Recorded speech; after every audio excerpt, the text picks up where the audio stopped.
Hello friends, channel में आपका स्वागत है। तो दोस्त, आज के वीडियो में हम बात करेंगे ज्वाइनिंग। जितने भी साथी अभी एनटीपीसी में सेलेक्ट हुए हैं और वो आने वाले समय में या ग्रुप डी में सेलेक्ट होंगे तो उनसे संबंधित यह फुल वीडियो है। तो आप लोग वीडियो को देखिए, समझिए, फिर कमेंट कीजिए कि आपको यह जानकारी कैसी लगी। तो चलिए बिना देरी किए वीडियो को करते हैं स्टार्ट। सबसे पहला जो कमेंट आज का लिए है, सर ट्रेनिंग में ही हाथ में सैलरी मिलने लगती है क्या? तो देखिए, अब हाथ में सैलरी मिलने का समय हो गया खत्म। अब आपको अकाउंट में सैलरी मिलता है।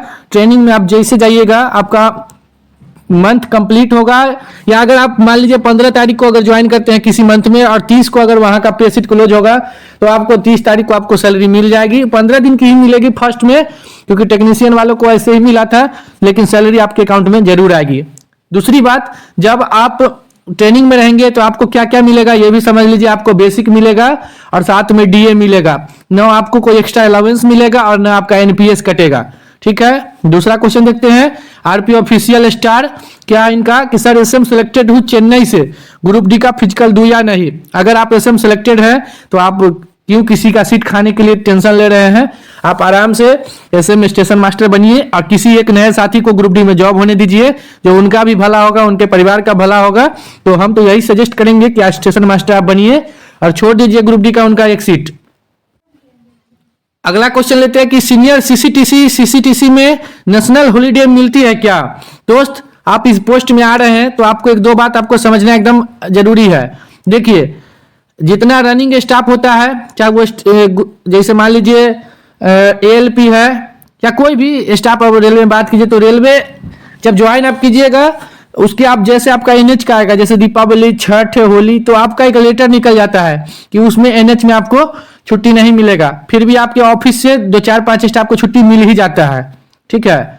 अगर आपको होली में मिलेगा तो आपको दीपावली नहीं मिलेगा, दीपावली में लेते हैं तो छठ में नहीं मिलेगा। हाँ, नेशनल हॉलीडे मिलता है क्या? तो हर नेशनल हॉलीडे में आप अगर छुट्टी चाहिएगा तो नहीं मिलेगा, ये बात समझ लीजिए। साल में 1-2 में आपको जरूर मिल जाएगा। और रही बात, अगर नेशनल हॉलीडे में आप ड्यूटी करते हैं, जैसे आप सीनियर सीसीटीसी है जो कि लेवल 5 का पोस्ट है, तो इसमें आप ड्यूटी कीजिएगा तो आपको 477 रुपये आपके अकाउंट में आएगा उस दिन का। अगर आप लेवल 1, लेवल 2 ग्रुप डी में अगर ज्वाइन कीजिएगा या टेक्नीशियन में आप है या कोई भी लेवल 1-2 के जॉब में है तो आपको 384 रुपया के हिसाब से आपको मिलेगा।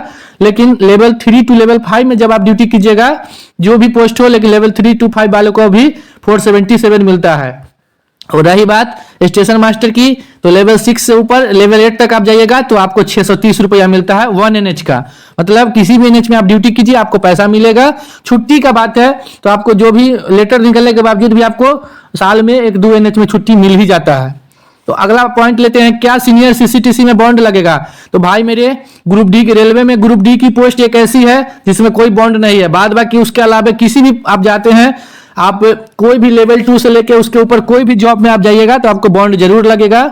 जो कि अगर आप एनटीपीसी में जैसे इस बार इस पोस्ट में आ रहे हैं सीनियर सीसीटीसी में, तो आपको क्या लगेगा? 5 साल का आपको बॉन्ड लगेगा। मतलब आप एक बार जॉब में आ गए तो 5 साल आपको जॉब करना ही पड़ेगा। ठीक है। अगर उस बीच में आप किसी दूसरी जॉब में गए तो उसमें क्या होगा? आपको फुल ट्रेनिंग का पैसा लगेगा। साथ में किसी डिवीजन में गुना 12.5% ब्याज भी आपको देना पड़ेगा, ये आप समझ लीजिएगा। तो अगर आप रेलवे में इस बार एनटीपीसी में ज्वाइन कर रहे हैं तो सबसे पहली बात ये समझ लीजिए कि 5 साल का बॉन्ड लगेगा, 5 साल आपको रहना है। बीच में अगर भाग गए दूसरे जॉब में तो पैसा जो ट्रेनिंग का मिलेगा उसको बिल्कुल अभी से जमा करते रहिए, तब आपके लिए कोई दिक्कत नहीं होगा। एक दोस्त का कमेंट ये आया था कि JAA का आप सबसे अच्छा पॉइंट क्या है ये बता दीजिएगा हमको अगले वीडियो में। तो JAA अगर आप बनते हैं तो सबसे अच्छा मेरे नज़र में पॉइंट इसमें ये है कि सैटरडे और संडे आपको वीक में ऑफ रहेगा। मतलब आपको सिर्फ सप्ताह में 5 दिन ड्यूटी करना है, 2 दिन आपका रेस्ट होगा। सबसे अच्छा पॉइंट मेरे नज़र से। ठीक है। आगे देखते हैं, अगला कमेंट लेते हैं, मुंबई बोर्ड डीवी सिलेक्टेड हूं, करेक्टर सर्टिफिकेट भी लगेगा क्या डीवी में? तो डीवी में दोस्त करेक्टर सर्टिफिकेट नहीं लगता है। हाँ, ज्वाइनिंग के टाइम तक आप करेक्टर सर्टिफिकेट जरूर बनवा लीजिए, जो कि एसपी ऑफिस से बनता है, वो आप बन जाएगा। तो उसके बाद आपको ज्वाइनिंग में करेक्टर सर्टिफिकेट का फॉर्मेट आएगा, उसमें आपको एसडीएम से साइन करवाना होगा या डीएम से, लेकिन डीएम जल्दी साइन नहीं करेंगे क्योंकि उससे नीचे का अधिकारी एसडीएम साइन करने के लिए एलिजिबल है उसमें, तो वो भेज देते हैं ज्यादातर जगहों पे, जाइए एसडीएम साहब से करवा लीजिए। तो वो तभी करेंगे जब आपका एसपी वाला कैरेक्टर बना हुआ होगा ऑनलाइन वाला। क्यों उसका जरूरी है? क्योंकि उसका सर्टिफिकेट का नंबर आपके कैरेक्टर सर्टिफिकेट पे लिखाता है फॉर्मेट पे। जितने भी साथी अभी एनटीपीसी में सिलेक्टेड है या आगे आने वाले समय में ग्रुप डी में सिलेक्ट होंगे, उनके लिए एक निवेदन कि आप लोग कैरेक्टर सर्टिफिकेट ऑनलाइन जरूर अप्लाई करके बनवा लीजिए आरटीपीएस काउंटर से, अच्छा रहेगा। अगला क्वेश्चन है कि ट्रेन मैनेजर में जब हम ज्वाइन करेंगे तो क्वार्टर दूर ले सकते हैं क्या? तो देखिए, क्वार्टर तो आप दूर ले सकते हैं, कोई दिक्कत नहीं है, लेकिन मान लीजिए क्वार्टर आपको पास में लेना चाहिए। क्यों पास में लेना चाहिए, उसका रीजन हम बताते हैं। जैसे आप हेड क्वार्टर आइएगा, रात के 2 बजे आपकी गाड़ी वापस आएगी, ठीक है, और तो उस टाइम आप क्या कीजिएगा, आपको अगर क्वार्टर दूर रहेगा तो जाने के लिए अगर आपको बस नहीं मिलेगा बहुत जगह, तो या ऑटो नहीं मिलेगा या ट्रेन का टाइम नहीं होगा। क्वार्टर बगल में लेते हैं, जो आपका हेड क्वार्टर है वहां के बगल में आप क्वार्टर लेते हैं तो आपको बेनिफिट होगा कि आप पैदल भी उतना दूर जा सकते हैं। अगर 1 किलोमीटर के रेंज में लेते हैं या उससे कम और पास में लेते हैं तो ज़्यादा अच्छा है। ड्यूटी जाने के टाइम भी आपको जैसे आपको ड्यूटी लग जाएगा तो आप थोड़ा देर पहले जा सकते हैं। दूर क्वार्टर रखिएगा तो दिक्कत होगा, इसलिए ट्रेन मैनेजर में कोशिश करना है कि क्वार्टर पास में ही ले, ज़्यादा अच्छा रहेगा। रेलवे क्वार्टर नहीं ले तो क्या होगा, प्राइवेट लेकर रहना है, कोई दिक्कत नहीं है। उसके बाद अगला कमेंट बार बार आ रहा है कि ट्रेन मैनेजर को कितना ड्रेस अलाउंस मिलता है। तो ड्रेस अलाउंस के बारे में पिछले वीडियो में हम बता चुके हैं, फिर भी आपको बताते हैं कि ड्रेस अलाउंस जो मिलता है वो 5,000 रुपया मिलता है ट्रेन मैनेजर को। लेवल 6 में स्टेशन मास्टर को मिलता है 10,000 रुपया साल में। पिछले वीडियो में पूरा अच्छा से बताए थे कि ट्रेन मैनेजर को कितना मिलेगा, तो 5,000 मिलेगा, ये समझ लीजिए, ठीक है। 5,000 आपको ड्रेस अलाउंस मिलेगा। अगला कमेंट जो है, रेलवे में क्वार्टर लेना ही होगा क्या? तो ऐसा कोई रूल नहीं है, आप ग्रुप डी से लेके आप कोई भी पोस्ट में हो तो क्वार्टर लेना ही होगा, ऐसा कोई रूल नहीं है। आपको एचआरए उसीलिए तो बना हुआ है, क्वार्टर लेते हैं तो बहुत अच्छा, नहीं लीजिएगा तो एचआरए मिलेगा। और किसी किसी डिवीजन में, किसी किसी जोन डिवीजन में तो ऐसा होता है कि आप एक बार क्वार्टर ले लेंगे तो जितना लेने में आपको दिक्कत होगा उससे ज़्यादा क्वार्टर आपको छोड़ने में दिक्कत होता है। इसीलिए आप लोग अगर आने वाले समय में चाहते हो कि हमको म्यूचुअल ट्रांसफर जाना है या ऑन रिक्वेस्ट ट्रांसफर जाना है या हमको ट्रांसफर हर हाल में लेना है, तो आप क्वार्टर, हम सजेस्ट करेंगे कि आप क्वार्टर नहीं लीजिएगा, आप एचआरए लेते रहिए अपना। रेलवे आपको एचआरए देती है, वैसे क्वार्टर जल्दी मिलता भी नहीं है, उसके लिए लिस्ट निकलता है, बहुत सारा प्रोसेस होता है। इतना आसानी से क्वार्टर कहीं कहीं मिल भी जाता है, लेकिन आपको जरूरी नहीं है कि क्वार्टर मिलेगा ही, उसके बदले एचआरए आप लेते रहिए, कोई दिक्कत नहीं है। कोई ये जरूरी नहीं कि क्वार्टर लेना ही होगा, तो इसका आंसर होगा नो। अगला देखते हैं कि रेलवे में सैलरी एनपीएस बनने के बाद ही मिलेगा क्या?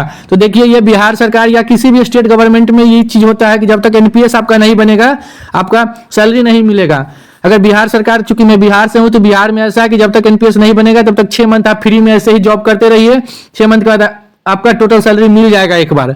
लेकिन जॉब में जाने के बाद आप 6 मंथ अगर बिना सैलरी के काम करते हैं तो समझिए उससे मुश्किल समय कुछ नहीं है कि हम जॉब में आ गए और हमको सैलरी नहीं मिल रहा है। तो उसके लिए है कि रेलवे सबसे अच्छा है इस मामले में।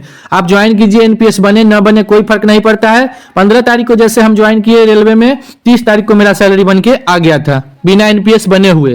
तो रेलवे में सैलरी एनपीएस बनने से पहले भी मिलता है।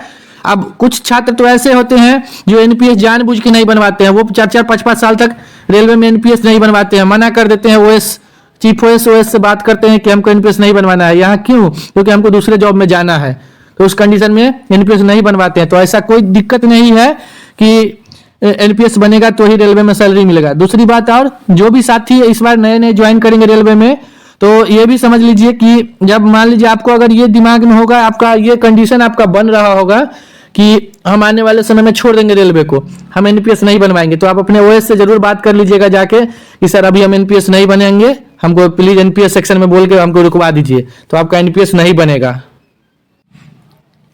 एक कमेंट लेते हैं अंकित भाई का कि सर सीजीएल 2022 के मेंस की अभी डेट नहीं आई है, मे भी मार्च अप्रैल में हो, तो कल को अगर 4200 ग्रेड पे या उससे ऊपर की जॉब मिले तो रिजाइन में प्रॉब्लम होगी क्या?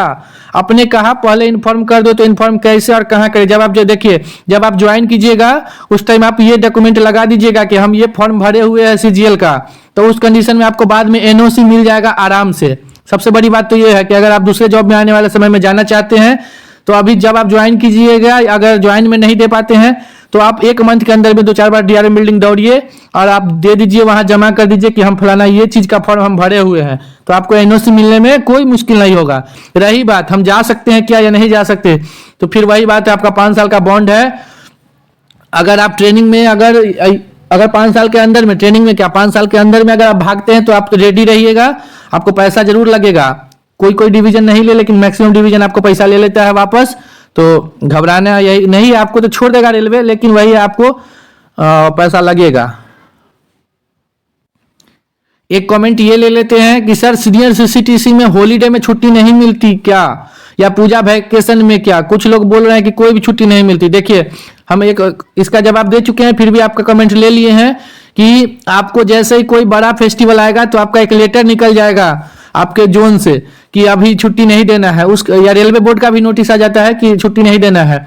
लेकिन फिर भी आपके जो इंचार्ज होते हैं वो क्या करते हैं कि कुछ जैसे 2-4 स्टाफ 5 स्टाफ को छोड़ देते हैं। तो आप बोलिएगा कि नहीं, हर बार 2-4 स्टाफ को कैसे छोड़ेंगे? तो उस कंडीशन में समझ लीजिए कि अगर आप होली में जाएंगे तो आपको दीपावली में नहीं जाने दिया जाएगा। दीपावली में जाना है तो दुर्गा पूजा नहीं जाना होगा। दुर्गा पूजा आप जाइएगा, मान लीजिए दीपक जी जाएंगे दुर्गा पूजा में तो राहुल जी जाएंगे होली में।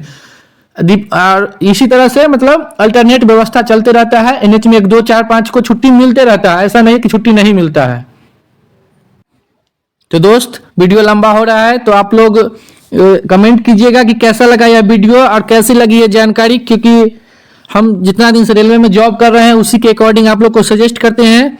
तो आप लोग कमेंट जरूर कीजिए जिससे कि हमको भी अच्छा लगे। थैंक यू, मिलते हैं अगले वीडियो में।